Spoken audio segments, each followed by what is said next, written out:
Location scouts. Okay, this one is a double-edged sword. Location scouts early on in the commercial production process, they can be extremely fruitful to attend, and they can be a giant waste of time. I love to be involved, and I think every cinematographer does and would want to be. The reality is that you're probably going to be too busy. It's probably going to be too far out. You may not even be on the job when they're doing the initial location scouting. But what you can do as soon as you jump on board a project is get a status update. Get to know where they're at, what they've seen before, what they didn't like. I like to see the rejects as much as I like to see the ones that have come through, because that tells you a lot about what they're not looking for, what they don't want, how you can help, how you can make a decision, how you can help move the process along by looking at where they're at the moment, what they've seen, what they haven't liked, and what they have pushed forward as one of the preferences. So if you can, it's great to go out on locations with the director, with the location manager. But oftentimes it can be really, really frustrating because you'll see so many good things and then they won't work out for a project or they'll get rejected. So it can be really fruitful. The downside is you're probably not going to be paid for that time. It'd have to be a really high level project, sort of a travel job or an international job where you're out on location scouts. You'll definitely be involved in the tech scouts, but location scouts for cinematographers in the commercial world can be a lot harder to get on.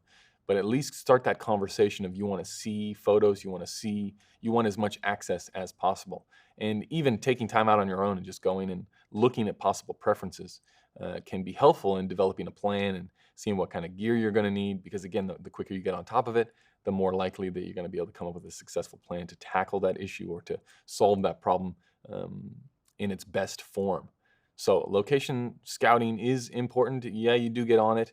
Yeah, you can sometimes get paid for it, but more often than not, that's not going to be the case. And it can be a gigantic, you can waste a day of your life going out there looking at spots and have none of them come through. So I like to see at least a smaller short list of possibilities of things that have already been slightly approved by the client or agency before you go hog wild, because there's so much other stuff that you could be doing that it's sometimes not the best use of your time. Although it is nice, much like in the feature world, where when you're on location scouts, there's so much time with the director, there's so much time with the producer or whoever's on the scout with you to have those conversations about what is expected. And it's nice just to be in a vehicle, be traveling around, looking at things that don't work to help establish what will work and build that relationship. So pros and cons with it, but realistically, by the time you get any traction in the commercial world, you should be so busy that you're probably not going to be asked to be on the location scout. What you can do, though, again, is, I'll often take their notes and I'll just mark up things immediately that I see. I'll take what they've sent through as their preferences and give my own rating system. It's a delicate balance between being too positive or negative about one specific location. But if you're in talks with the director and they're leaning a certain way, you can certainly give feedback based on treatment and agency boards that come through really early in the process that one location might be better than the other. This is why. This is what we can get out of this location. This is what's going to make it more challenging here. Really, the process for settling on locations, like so much in the commercial production world, is it's balancing pros and cons. It's balancing good with bad, right? You're never going to get all your dream locations.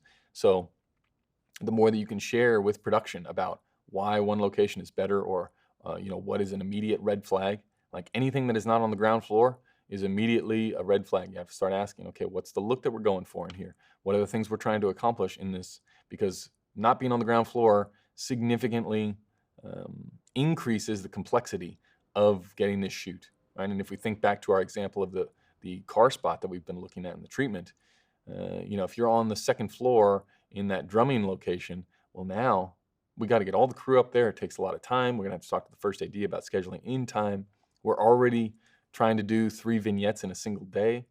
We know it's going to be packed and quick. There's not another spot. Like, it didn't appear in those treatment photos that the location played a giant deal. There wasn't a whole lot of production design that we would be getting from something that was on the second floor of elevated. So why don't we try and find, is there any way that we can talk to the location manager and try and find something more on the ground floor or more closer to our other locations? These are just simple things that can come up when we're talking about location scouts and we're talking about time. But also you have to realize, have to keep in the back of your mind, there's only so much time in pre-production, right? So you're not going to get the ultimate location every single time. There's going to be challenges no matter what. And a lot of the times you're going to have to deal with very challenging locations, and your job is to make them look as good as they can, right? All you can do at this point in pre-production is explain the pros and cons, explain what is necessary to make those cons not as impactful on the project, and go from there and provide people with options.